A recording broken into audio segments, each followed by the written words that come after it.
Today we're going to talk about how to sell more vehicles and make more money per copy in today's volatile market without cold calling, begging your warm market, or having to resort to high pressure sales tactics.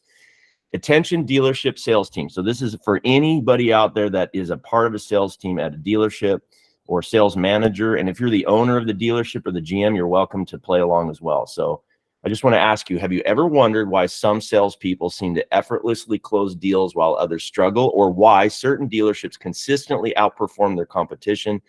The answer might surprise you, and it's right under your nose. We're going to teach you this by showing you the virtually unknown and untapped power of aftermarket auto accessories and how to tap into the market trends and new technology to skyrocket your commissions. So let's consider this for a minute. How many people do you know that own a cell phone with a case or other accessories, right? Everybody cares about accessorizing a $1,000 phone. Now imagine the potential of a $50,000 vehicle. It's a huge purchase. Of course you care about it. Today, I'm here to show you how to skyrocket your sales and earn bigger commissions through the power of auto accessories. So here's what you're going to learn during our little presentation here. It's how to skyrocket your sales so you can earn bigger commissions, the secret to enhancing your car sales with high quality, value-adding auto accessories, why traditional sales methods are dead wrong and what you should be doing instead, the new way to engage and delight your customers. And first of all, this is different. This is not like everything else you've seen. If you've attended sales presentations before, you might be skeptical. This isn't your typical sales pitch, and here's why. It's also the OEs are not going to go over this information exactly when they're training their people in their cars. Exactly. You're not going to, exactly. And this isn't just about selling more cars. It's also about maximizing every single sale. And it's specifically tailored for dealership sale reps like you, focusing on the lucrative aftermarket auto accessories industry. We'll provide real actionable strategies, not just theories. So is this for you? Well, if you're a dealership sales rep, you want to increase your commissions, it's for you. If you're tired of the same old sales strategies and you want fresh, effective methods, this is for you. If you want to stand out from the competition and offer something unique to your customers, this is for you. So why this is important now, though?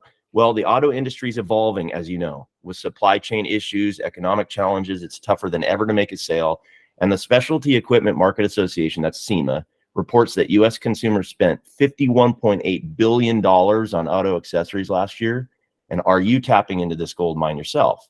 Younger drivers who are more likely to be enthusiasts are spending more on car accessories than ever before. And so first, I just want to introduce my guest here, Josh Polson, chair of SEMA Pro and owner of Auto Editions Incorporated. He was known as the 2022-2023 SEMA Person of the Year and Certified Accessory Sales Professional. He's the owner of the Auto Accessories Configurator and Dealer and Restylers Connect software services. He's been working in the business for over 31 years. Hi, Josh. Thanks for being with me. I feel really old now. 31 years. Jeez, yeah, it's been a while. It's been a run. That's awesome. That's awesome. Yeah, and I appreciate you being. And I'm your host. I'm Jesse Stoddard. I'm the Chief Marketing Officer at Auto Trim Design. So, and we're working together to bring this to you. So, first, before we get into this, Josh, and you feel free to cut me off at any time, but I'm going to tell a little story about Dave Smith Motors and their unbeatable success. So this is a really intriguing little place here. They are actually the world's largest Jeep Ram dealer, and they're the Northwest. So I'm in the Seattle market, which is a huge market. They're the Northwest largest GM dealer since 1994. And they're located in Kellogg, Idaho, which I call Nowheresville, USA. So literally, if you pull out a map, you don't know right? What was that? I don't know where that's at. So, yeah, nobody knows where that's at, right? It's in the middle of Idaho. If you're on the highway, there's nothing. Like you're literally nothing. There is no way that the community should be able to support this dealership to the level that they are. And so it's really notable. They outperform everybody in our huge market over in the Seattle area, in Western Washington. These guys in Idaho kick butt every single day. And the secret to their success is customer experience and what we call the secret sauce. And we're going to obviously go into that. So what is the secret sauce? Well, first of all, if you've heard of any of Dave Smith Motors, there's rumors of lavish treatment of the customers, like them flying in customers from out of state, all over the country, putting them up in hotels, paying for this for them to, even if they're just prospects. Now, I don't know if that's true or not, but that's the rumor. And that might be a part of it. They might have really great treatment of the customers, but how would they be able to afford that to begin with, right? Okay, well, the secret strategy is that they're preloading cars with accessories. I'm just going to let the cat out of the bag. That is one of the number one ways they do it, but it's more than that. And the way that I found out about this is from the late Casey George, a wonderful friend of mine, unfortunately passed away. And he left a huge legacy. He's a great guy that a lot of people loved. And we are lucky because he learned a few things that we can learn from today. So he had really difficult time prying this information from their accessories manager. And he was an average salesperson. He wasn't above average. He was working in the dealership selling cars, and he had an epiphany. So his experimentation was like, well, he was thinking, hey, I'm average in sales at this dealership. I need to do something to make a difference. I'm definitely not a top performer. I'm not the bottom either. And he started finding an interest. He just had a little bit of interest in auto accessories, and he started studying what these different dealerships were doing. And he generated $151,000 in 1 month.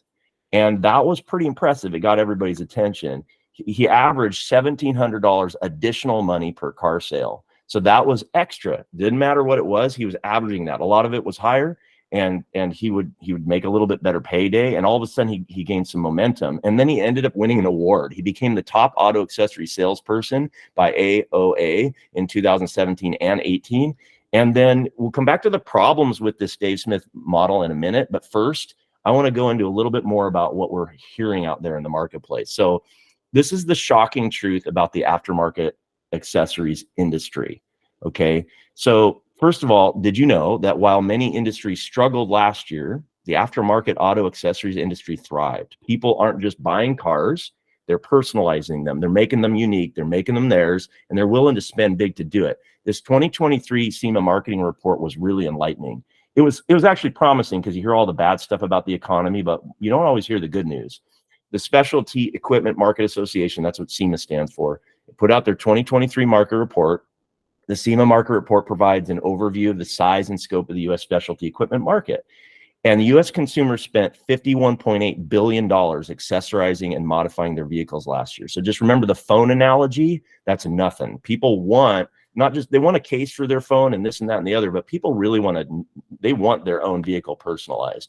And if you I would think out of that, Jesse, when we're talking to the salespeople at the dealership, out of that 51.8 billion, the dealers are roughly touching about 8% of that, where they have first crack at it. I mean, I would think that would have been like 60% of it would come from the dealer who's actually selling them the car, but it's not. Dealers are leaving money on the table, and then they're going out and they're spending this money on accessories. Exactly. Yeah. And we'll get into that more in a minute too. That's a super awesome point. If you look at this chart of the specialty equipment retail sales, you're going to see a little bit of a dip after 2020 in 2022.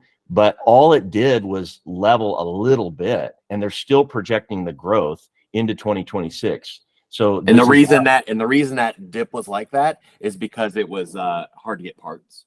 Yeah, I know in my shop we could have sold even more, but we couldn't get the parts to even put on the vehicles, or the cars weren't available to put, to do. So that's why it plateaued a little bit there. Otherwise, it would have just kept going. Exactly. So the other thing is, after 2020, consumers want it easier to shop online. This is another thing that this report found. And so SEMA found that accessorizers, they may favor going online for less expensive, easier to install parts, but they value getting in-person expertise with complex or big ticket products. In other words, they can't just go to any store and get this stuff done. You have to talk to somebody, a pro, to get it installed. Yeah, I mean, the average guy, even though, let's say a lifted truck is a good example, because you have some do-it-yourselfers that might buy the suspension kit online, but they'd really rather go talk to an expert and say, hey, if I put this 6-inch lift on, what am I looking at? What are potential issues that I'm going to run into? What size wheel? What size tire? Should I upgrade the shock? Should I do this? Should I do that? How's the braking going to affect? When you talk to somebody and you find out all that information, and then sometimes it's easier just to pay somebody else to do it and have them have the liability and the warranty. Absolutely. Yeah. The bottom line is that people want to accessorize, customize, and make their vehicle truly their own. They want it easy. They want help. And they're embracing technology, and they expect us to as well, while still offering the human touch. So people want technology and they want it easier, but they also want good service, and they want the people that are there to help them. And that's what we're going to be providing as well. So a couple other interesting things from that study. This is the 2022 consumer purchase estimates by sales channel. You're going to notice, yeah, auto parts are on there, you know, but you'll notice new vehicle dealership right there at 12%. It could be higher, and that's even without doing some of the strategies that we're going to talk about. This is what's the reality is they're going to the dealership first. They, like you said, Josh, they have first crack. Also, you'll see specialty retailer or installer online. So these are these accessory stores. So we're sharing that, but the dealership really ought to take more of it. They should be taking as much of it as they can. And then down here is the specialty retailer, installer, the physical locations. So out of the top, you know, places where people are finding these things, we are where they find it. The dealership is still first, always, and could have way more. Pickups are great platforms for specialty parts, drawing owners to upgrade their performance, looks, utility. With a large base of pickups on the road and high accessorization rates, pickup parts are the biggest sellers in the industry, topping $15 billion in 2022. That is a huge number. And then the next one is crossover utility vehicles. So all the CUVs, they're the hottest selling new cars overall, and increase their share of the accessories market as owners embrace their utility aspects. Sport utility vehicles continue to provide strong sales, and some new entrants to the category may push that market further. And then some vehicle models within a segment are more likely to be modified, or modified more heavily than others. But our industry is as diverse as the vehicle population itself. So performance, utility, and accessory products are made for virtually all types of cars and trucks, which provide a range of opportunity for consumers to participate in the market. In other words, just because trucks tend to be accessorized more, and then CUVs and SUVs, really anything can. It's more about educating the consumer on what's possible. And that's sometimes not happening. And that's why those other categories don't get upgraded. Well, if you take $52 billion market and you subtract 15, there's $37 billion being spent elsewhere, and that's where it's being spent. Exactly. Good point. That's a perfect point. This is the consumer purchase estimates by vehicle segment. You can see pickups have 31% there, but all those other ones are on there as well. Midsize, large cars, 14%, even, you know, small cars, even 8%. So it's across the board. Now, I just wanted to highlight a few of these that, you know, you might not be thinking about in the dealership, but just to show you some numbers. So this, for example, this is the market sizing of the paint, powder coating, and plating. Okay, just one category, which is a lot of stuff. And you'll notice in here that the 2019 market size was $1.16 billion. And then in 2020, 1.21, and then 1.26 in 2021. And 1.28 in 2022. So what does that show you? Growth, right? And then there it is. The vehicle dealership has 13%, and us specialty retailer installers have 11. So we probably shouldn't have 11, because the vehicle dealerships should be beating us to the punch. The point of that is 13 and 11 is huge out of the total sales of those products. But my point is, they're coming to the specialty retailer installers because the dealership salespeople refuse to sell it to them. Yes. Right? Like, yes. We shouldn't even have 11%. They should have, you know, 20% or more, and we should have like 1%. Yes. Because they should beat us to the punch. But here's my point. If you don't do it, they're going to buy the car, and then they're going to come to us and get it done. Yep. So you just lost your potential to make money. That's basically what I'm trying to say. I don't know if that makes sense to you, Josh, but no, I mean, it's simply that a lot of that is referrals. Even, you know, some people come to our shop. I ask them, "How did you hear about us?" Oh, the guy down at the dealership referred me. Why? Because he simply just didn't ask the question when he was selling the car. And what happens is they sell the car, they do the paperwork, it goes into financing, it gets funded by the bank, they do delivery. Goodbye, Mr. Customer. And then the next day, the customer calls and goes, "Oh, hey, by the way, I want to get a remote start and window tint and step bars for my truck." Okay. Well, so now the dealership's going, "Wait a minute, I can't unwind this whole deal, go back to the bank, ask for my money. There's no way for them really even to accept a credit card." And so they go, "You know what? Just call my buddy Josh down at Auto Additions, or call Mike over at Auto Trim, and they'll do it for you." Exactly. So that's how we end up with 11%. Yeah, it's crazy. If they would have asked the question in the beginning, they would have taken 25%, and we'd have the 2% like you spoke. It's as simple as, do you want fries with that? I mean, that's what the fast food industry does all day long. They're going to make all their margin on the fries, and they're going to increase that sale. They don't just sell burgers. They're going to sell you the whole meal deal, right? Yep. So I don't know why we wouldn't. Also, you'll notice down there, online sales, specialty retailer and installer have 12% of the online sales. So again, if you're not talking to them, they're going online, and they're going to purchase from us online. Yep. So it's going to happen one way or the other. Here's exterior appearance upgrades, 1.76, and you can see it grow. 2022, 2.09. It's still growing all the way through the scary 2020s. It still was happening. Vehicle dealerships get 16%, retailers 9%, and then online sales, again, 17% going to the specialty installers. So there's another example. I'm going to fly through these a little quicker, but just to get the gears turning on these different categories. Body finishing products, 1.58 all the way up to 1.79. Dealerships have 10% on that one. And then same kind of numbers. Trailer and towing products, growth, a little bit lower numbers, but still significant growth. Dealerships have about 10% of that one. And we still have the online, we're killing it online on that one too. Truck bed liners and other bed accessories, a growth up to 0.8 from 0.74 to 0.85 billion. Vehicle dealerships have 17% of that. We've got 15, and again, 14% online. The racks and carriers, 0.8 to 0.84, a growth. Vehicle dealerships have 15% of that one. Truck bed covers, 0.5 to 0.6. Vehicle dealerships, 17%. We've got 19% of the online sales on that. Truck caps, 0.51 to 0.56 billion. Vehicle dealerships have 13%, and we get 13% online. Seats and upholstery, 0.9 to 0.107. Do you see a pattern? Yeah. It's going over and over again. Sound systems, 1.03 to 1.12. Vehicle dealerships only have 8% of that, with there's huge opportunity there. We have 10% online again. Mobile TV and video cameras in the vehicles also having growth, 10% for the dealerships. SUVs overall, now this is a little bit different. This is just the vehicle type. That was the products. So now we have vehicles modified in 2022. 5.5 million SUVs were modified. And the accessorization rate on those is 18% of all vehicles are accessorized. And that's like demand. Imagine what that number would be if the dealerships were trying to bring, like you said, they're not even trying. That's people saying, hey, I want something, sell me something. Right. That's not them saying, oh, sure, I'll take whatever you're offering. Right. So if it's 18%, we're like out of every 10 people you talk to, at least 1.8 would demand it of you, is basically what that says. So out of every 10 people, there's probably 2 that will buy easily, and it could be 3 or 4 if you ask more often. Same thing with the vehicle dealerships, 10% are doing that. 10% are doing it with the restylers, and then online 12% with the restylers. Pickup trucks, 11.1 million vehicles modified last year, and the accessorization rate is 19%, which is so low for everything that a pickup truck guy wants.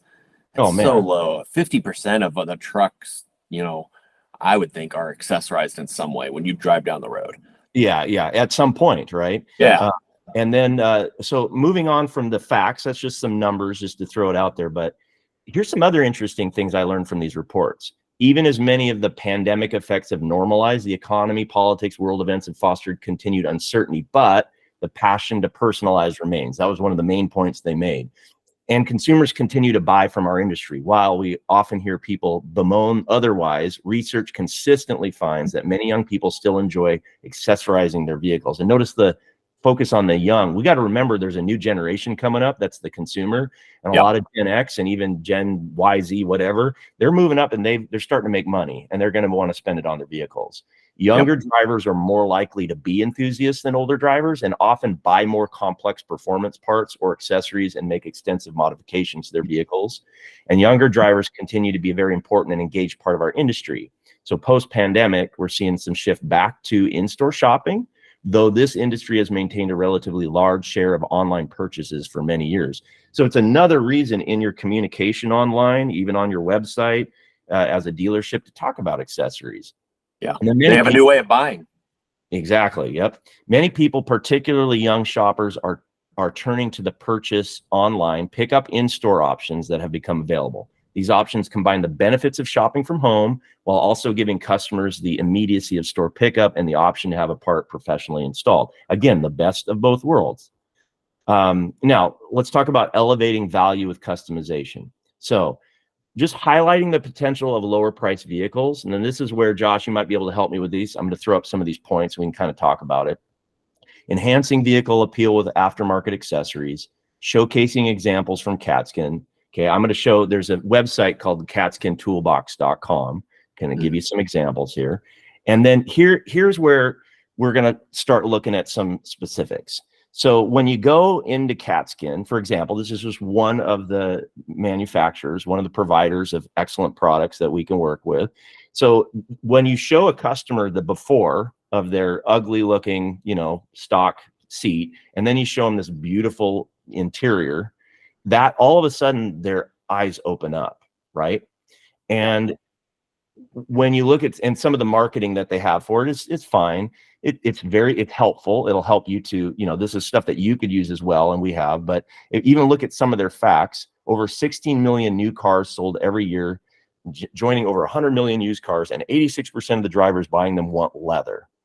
And they can have it in any style they want. Choose your vehicle, add custom leather, love your drive, right? So the biggest issue with that, though, is they don't know that they can get it. Yes. And I mean, they want leather. They in these surveys, they're asked, hey, would you prefer a vehicle with leather or cloth? Well, I prefer a vehicle with leather. But they don't recognize or know because of, it's just not a well-known fact. If you just take most people off the street, and even there's some of you dealer salespeople out there may not know, you can take a cloth vehicle and put leather in it, and it's just as good as the factory. That's awesome. Now, here's one that I know you'll want to talk about a little bit. This is pretty cool. This is an example of what they provide on their website. And we have stuff like this. This is just one example. There's hundreds and hundreds and hundreds of these kind of things, right? So where you can have a sheet and it shows you, ways to save the money for the customer while also giving them a better deal, while also making a sale, while also selling more overall. And they have this, they have all of these options, because if you look at this particular example, Ford F-150 Super Crew 2023, and you look at the trim, the XL model, MSRP 40,640, the leather's not available. Yeah. Right.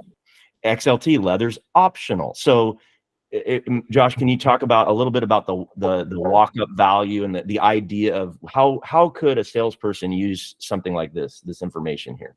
Well, and some of our industry have dubbed this trim level economics, because when Ford or any OE makes vehicles, they make high-end vehicles such as as you see here, the Platinum or the Limited for the F-150, but then they make low-end vehicles, everything from a work truck up, and then there's something in between. And they have to do these different, trim levels to fit into people's budgets. Well, what happens is, especially what we've seen over the pandemic with decontenting is a new word that probably should make it into the dictionary, because of chip shortages. All of a sudden, hey, this truck that came with heated steering wheel doesn't come with it anymore, because they just didn't have enough chips to make it happen. That's one thing. But this is done on purpose. So Ford on XLT, now it says there that XLT, the leather's optional.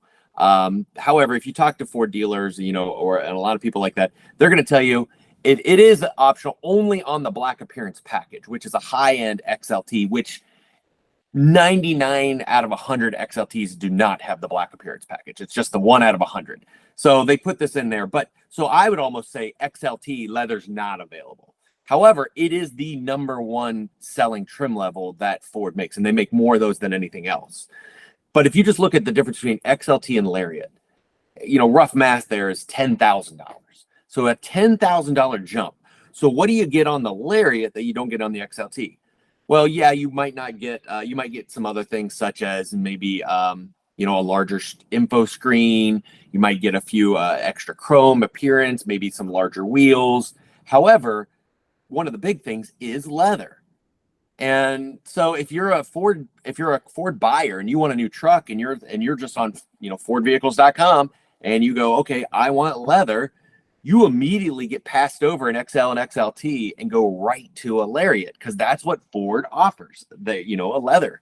So the problem with that is, as a dealership, customer comes in and go, I want leather on my truck. Well, do you automatically just take them to a Lariat or a King Ranch or a Platinum? But what if it's not in their budget, or what if they can't afford that? What we're trying to, instill in everybody and let them know is, you can take that XLT, put leather in it, and still, let's say, and you could retail it at $2,000, make good money, profit margin off that $2,000, and then be $8,000 less than the Lariat. And that's a huge payment difference, especially with interest rates as high as they are and everything like that. So that's what we call trim level economics, looking for those trim levels where just by adding a feature, maybe some kind of accessory, can get it closer to the next trim level without breaking the bank. And at the end of the day, you make the customer happier too. They got what they want. Well, it's a win-win-win. You make the customer happy because of their payment. The bank's happier because they're not over their head, and the dealership's happier because they sold a truck and they made money on the truck and on the accessory. Awesome. Very cool. So what I would ask is, if you're sitting there and you're thinking, man, how would I take advantage of this? Ask yourself and your team some questions. What are your thoughts on these transformations? Could you see these transformations happening in your dealership, or even on the phone? Or if you had access to this information and it was at your fingertips, do you think you could figure it out? Or maybe, how would you, if you could work with somebody like a Josh or somebody at your restyler who could figure this out for you, do you think it would make a difference in your sales? Another question is, do you believe there's potential in selling a lower tier vehicle with upgraded cat skin? You just heard an example, but intellectually, do you understand it? But do you emotionally believe it? Sometimes it takes some time to wrap your mind around this stuff. And then, can these customizations increase your earnings? We think so. We're trying to show you that, but you got to ask your team. Do you guys see this? Is there something else that we could do here? Well, and one thing I might add there, Jesse, is, and sometimes, we're talking about, okay, yeah, you can make more profit. However, what if we said, by instilling some of these things, you could sell 2 or 3 more vehicles a month? And the reason I say that is, if that XLT driver comes in, or that F-150 customer comes in, and you weren't able to get his payment because he was looking for that, he wants what he wants, but he can't afford it. And so he's just going to wait for 6 months or a year. Well, what if you could get him the XLT with leather and where his payment was? Well, now, yeah, even if you had to do it at cost or whatever, you've sold an extra vehicle. Or let's say it's a used car, and they're comparing the used car you have on your lot versus a used car they have on a dealer down the street.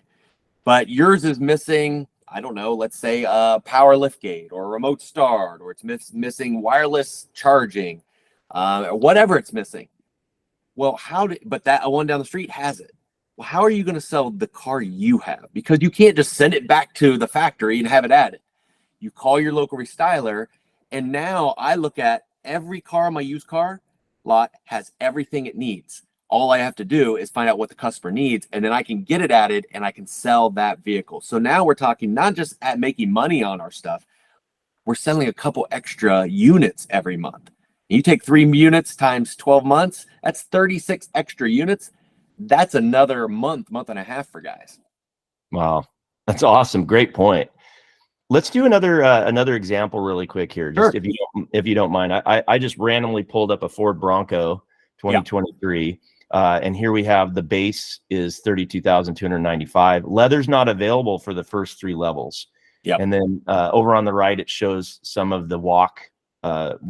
So can you explain maybe how would you sell this one if you were in the dealership, or what are the options here? An example, like a case study type of thing. Yeah, well, again, Bronco, I mean, they did a great job on the Bronco to compete with the Wrangler and such like that. It's such a highly accessorized vehicle, and people buy this car, and usually they've got big ideas on what they want to do to this vehicle. And a lot of times we think about, okay, well, eventually I'm going to lift this or put wheels and tires. I can't afford it right now, but they still want to get the vehicle they want. And I always tell people, especially when it comes to interior products, yeah, we look at our vehicles, we want them to look cool, but we live in our vehicles, right? 90% of the time with your vehicle, you're in it driving. You're not looking at it, washing it. So you want it to be comfortable. You want the features that you want to, for, you know, and leather's one of those things, heated seats, remote start, those kind of things, ambient lighting, wireless charging. But in these cases, you know, somebody who comes in and says, all right, well, I want a big bend because, you know, or no, I want an Outer Banks, but I want to get the leather because that's the only one that Ford tells them you can get leather with. But now they're already $5,000 more than a big bend. Well, the reason they want the Outer Banks over maybe the Badlands with leather, Wild Track, or whatever, is because they want to save some money for their other accessories. So because they know they're going to lift it in a year, or put wheels and tires, or upgrade the audio system, or put lighting all over it, or whatever. The difference is, they could think about it. If we could put leather in their big bend, and now their out the door cost was around, let's say, $38,500, and we just saved them, and we explained that to them, and we said, now listen, you can get this big bend. It has a few extra features that or it doesn't have as many features on the Outer Banks. If you can live without those, I'm going to save you $3,500 that you're now able to put towards your future, and you're not having to pay high interest rate on it. You're not having to put extra money down. I mean, that basically can help pay for more than half the lift, the wheels and tires, and they made to decide to do everything now, and you can make money on that. So again, it's this trim level economics that, and not all these numbers, these change constantly. I would just challenge a salesperson to go, wait a minute, where is there a gap? Why am I telling, when people come in and say, hey, I want this vehicle, the number one question you should be asking them, oh, great, that's a beautiful vehicle. Yes, we have a couple of them. I want to show them to you, but what is it about that vehicle that you like? Find out, what are their hot points? Is it because it has a heated steering wheel? Is it because it has heated seats? Is it just the overall look of the vehicle? Find out what it is, because if there's something that they tell you that maybe you can help save them money, you've gained a customer for life. I mean, when you walk into the dealership, most people think that they're going to get ripped off. That's just the nature of the beast. But when you come in and you say, hey, Jesse, thanks for coming in today. My goal is to make sure you get the most bang for your buck today. I'll show you what you look for. However, I can show you kind of what you're looking for and maybe save you $3,000. Would you be interested in looking at that option too? Yes. And the reason why I say that is, number one, yes, I'm going to be endeared to you, but also, what if Jesse's credit isn't as good? Well, you can't turn back. You can't turn back in a half hour after you test drove the Wild Track and said, I'm sorry, folks, you guys are broke. Jesse, your credit's a 500 beacon. I'm going to have to lower you down to a big bend, and we're barely going to put four wheels on it just to get you through the bank. You can't go back and do that now. You have to do it earlier in the sales process and give more options up front, so that if there is a hiccup with financing or credit or something there down the road, you've at least given the both options. You may just have to steer them towards the lower option without insulting them. You know what? You just gave me a little epiphany here. You know, there's a lot of psychology in selling about when you get people to make micro decisions or little decisions toward the sale, they end up getting more and more committed for every decision they make, right? So like, and this is with every product or service. When you think about it, if you're asking those awesome questions like you just outlined, and they start sharing what they really want, you're encouraging them to make those decisions, and you're encouraging them to personalize it. So by the time, like what you just said, hey, do you really need all these extra these extra things that the higher model has? Well, no, but how about we give you the lower one, but we give you the extras that you actually want. Yes. And so that then the person is, even if it's the same amount, now they're spending for the same amount, they're getting something they actually really desire, rather than, well, there's a whole bunch of features here I don't care about. Well, that's not as compelling. But if you show them this is exactly what you want, it's personalized, it's customized. The word I love is bespoke, which makes me think of a tailor who's like trimming a suit to you, right? Yeah. So you're like tailoring the car, or the truck, or the Bronco to exactly who they are as a person. It's harder to say no. It's a lot. You're going to want to, yeah, I got to buy that thing. It's basically my Bronco now. Yeah. Right. I also think of it when you go into a nice restaurant, you know, you're there, you take your wife, and, she's looking at the menu online before you get there. They're not going to tell you what all they can do. That menu would be 16 pages long if they told you, by the way, when you order the pepperoni flatbread, we can put extra mozzarella on it or not. They're not going to put that in the menu. But when you get to the restaurant, what do? We customize it. and we ask the waiter, hey, by the way, could you put the dressing on the side? Could you put extra croutons on the salad? Could you maybe add this? We're customizing it. And what do they say? Absolutely, because it's a one-off. They can do it as needed. The problem, that with a lot of sales people is we're just used to selling whatever we're given. We need to be the waiter that is working with the consumer, between the consumer and the chef, saying, great, this is the main dish, but how do you want us to make it different for you? And how can we make it so that you have the best experience today?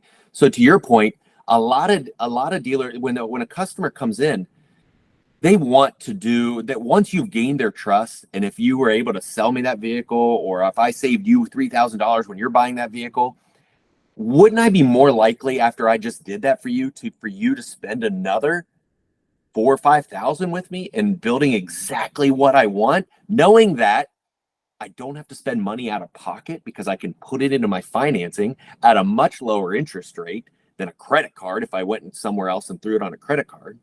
But not only that, I just saved you $3,000. Let's say the lift, wheels, and tires that I eventually was going to get in a year was $5,000. Well, I just saved you $3,000. So now you came in today and you're going to get the exact Bronco you want, already a year early, lifted wheels and tires, and I'm only going to spend $2,000 more than what I thought when I came into the building. Am I going to do that? And I'm going to put it in my deal where it's only a couple bucks a month instead of having to go spend $5,000 on a credit card?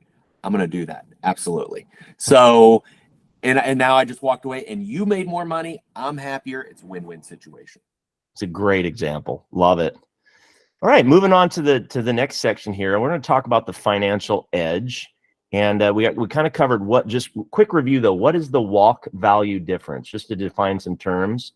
That's when you're just, the walk value, the trim level walk, so if it's $10,000, more, where is the value there? Finding out what the customer really wants, and then where are there gaps where you can save them money. Got it. Okay, awesome. And then there's a huge potential savings for customers while still making the sale, or an even better sale. That's a win-win for you and the customer. I think we made that point a couple times. There's increased commission opportunities for the salespeople. I think we made that point. And again, asking yourself this question, isn't this a win-win for both the dealership and the customer? Absolutely. And the salesperson. So it's a triple win. A couple other examples here, just to throw these up. There's all of this stuff is available if you ever need it, but you can see here, you can pretty much look up any make and model, and you can look and see the walk value to get to that next level and see what the savings are. And they have all of these available for you. So any vehicle you could think of, we can figure this out. I'll just move past that one. And then think about how you can make it yours. So imagine the potential if every lower priced vehicle in your lot had this level of customization. Think about the increased showroom footfall, customer interest, and potential sales. And even what Josh was saying earlier, Josh, you were talking about how you made a customer for life, but imagine the referrals from that customer. Oh, yeah. That's a massive source of referrals. And then we always ask, hey, are you ready to make this vision a reality? So before we go too far into some more direct solutions, I want to come back to our story. Remember, we started with the story of Dave Smith. Well, there's actually a problem with replicating their model. I want to go through the downfall of their system. So first of all, if you were to do it exactly like them, they literally built an accessories department in the dealership. It's way too expensive. It's time consuming. It's a huge headache. It's a whole separate business, really. And it's risky to try to replicate Dave Smith's system by creating a traditional in-house accessories department. We just don't recommend it. And we're talking millions of dollars and years of time to do it. So you got to have a new building or a space, because most dealerships do not have the space for a full service shop like that. You got to hire and train technicians. That's probably the hardest thing to do. And you got to provide all that inventory. So now you have a whole bunch of stuff you got to house, right? And there's a whole bunch of other stuff besides that. There's just a lot of headaches and expenses, and it distracts from your core business. And if you're a salesperson, you don't care anyway. You just want to, you got to sell. So this is not something that we recommend you do. The solution to this is instead, we created what I have a funny name for it, fancy marketing term. I call it the Auto Accessories Department and Profit Center Maximizer System, with complete training and support. It's a little tongue. You got to come up with some kind of acronym for that. Yeah, I know. The AADPCMS, Yeah. And it's like an auto accessories department in a box is how I think about it. So it's low cost. It could even be free, depending how you do it. And it's fast and easy and it's frictionless. And it's a combination of education and training, which is partly what we're doing today. This is the beginning of this education. And there will be more if it's something that you're looking for, you and your team. There's technology and sales tools, and then there's support. And I think those three things are like the pillars that really make this different from anything else that's out there. And we also have proven success. So this increased average transaction size and customer lifetime value for everybody that has tried it so far. So there are probably more success stories. I don't know, Josh, if you wanted to take a minute just to talk about what you're doing in your shop and how you maybe help certain dealerships make more sales, or we can do that another time too. But I left this slide in here to remind us that in case you wanted to share anything. I mean, I think the big thing nowadays, doing this 31 years, seeing how it's changed is digital, being fast, responsive, being available, being online for consumers to see what is available. Many times they just, and many salespeople at dealerships, they just don't know what is available. That can be part of their accessory portfolio. I know sometimes the OEs do a good job of showing them what they have, but sometimes the parts are on back order, they're expensive, you have to have someone install it, this or that, but also partnering with a local shop, a restyler that also has many more accessories. I know my shop, when we deal with 200 different, product lines. So we've got everything from SUVs, electric, trucks, Broncos, Jeeps, everything. But having that in a digital tool so that people can see it, pricing quickly, see how it fits, so that they can choose, because we are all visual people. When we pull up to fast food, when we go in, we want to see pictures, we want to choose numbers, and we have to have that type of offering to our consumers, especially as the generation of buyers starts to change to the younger generation. Absolutely. Awesome. Now I'm going to transition a little bit just to talk about specifically Auto Trim Design of Seattle, which is the company that I'm a part of. And just so you know a little bit about it, the company history was established in 1975. It's been in business over 48 years, and it's serving over 100 dealerships. Quality assurance is a big part of it. Only the highest quality products with warranties included. Service excellence. There's an emphasis on fast and efficient service, understanding the CSI scores, how important those are to you guys, and going the extra mile for customers. And then the sales tools, our website, continually upgrading and improving it. There's an app that Josh can talk about as well. And then we have after-hour support and a whole lot more. And so here's the benefits of partnering with us at Auto Trim. This is a big one. It's a one-stop shop advantage. So you're going to save time, effort, and money, right? An example, the rental car costs and multiple purchase orders. Can you talk about that really quick? You were the one that told me about this, Josh. You pointed it out. You said, the fact that it is a full service and there's a one-stop shop, there's a lot of advantages, right? Yeah. I mean, Auto Trim is very similar to us, where we try to offer a turnkey solution. So, we want the salespeople at the dealership to be focused on selling accessories and I mean, cars along with accessories. What really usually breaks down and hurts that relationship is when the salesperson also then has to coordinate, schedule, call the customer, what days works for you? Well, what days works for the shop, and making that happen, and then scheduling it, getting them a rental car, a loaner car, making all that happen. Sometimes that hassle isn't worth a few $100. It's really not.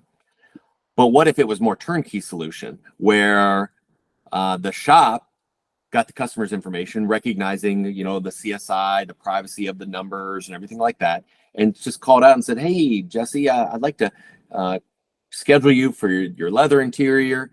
We know that you bought it over at so-and-so dealership, but we're happy to pick that up at your house, or deliver it back to you, or get it from your work and get that back to you." And that way they don't have to offer a rental car. Now think about that. If you sold, I don't know, let's say you had 10 cars a month that you had to get rental cars for, and the average rental car was for 2 days, $30 on average, I would say. So $60 times 10, that's $600 a month, $7,200 a year. Yeah. I mean, and just saving on rental cars expenses by letting the shop handle the scheduling. So right. just an example. And then also the multiple purchase orders. Can you talk on that a little bit? Oh, sure. Yeah. I mean, if you have, if you're doing 4 different things, and let's say one shop's going to do window tint, the other shop's going to do the tires, the other shop's going to do leather, and then another shop's going to do some electronic.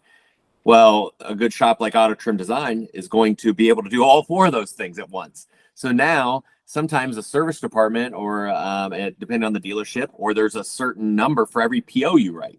So you have 4 different vendors bringing all their invoices in, and I know sometimes it's 10% of the invoice, sometimes it's $50 flat fee per purchase order. So if I have 4 vendors coming in, it's $50 flat. That's $200 of profit I'm giving up just to write purchase orders, versus I could just write it to one. It only cost me $50. So I just saved $150 by doing it all at one store instead of sending out to 4 different vendors. Awesome. Great example. Thank you.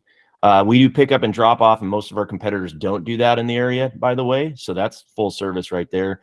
And then there are occasional exclusive packages. So offerings like tailored and bespoke custom dealership packages that are only available from Auto Trim Design. And so you would just need to talk to us to get details about something like that. And then also industry recognition. So SEMA and SEMA Pro affiliations and training certification, where we want to be constantly showing that we're not falling behind and we're just resting on our laurels. We're always trying to get better and get more education. We have actually a big SEMA convention coming up here really soon, and I'm going to be going. I know, Josh, you're going to be there, and many team members go, and continually getting training and education so we get better at our craft, right?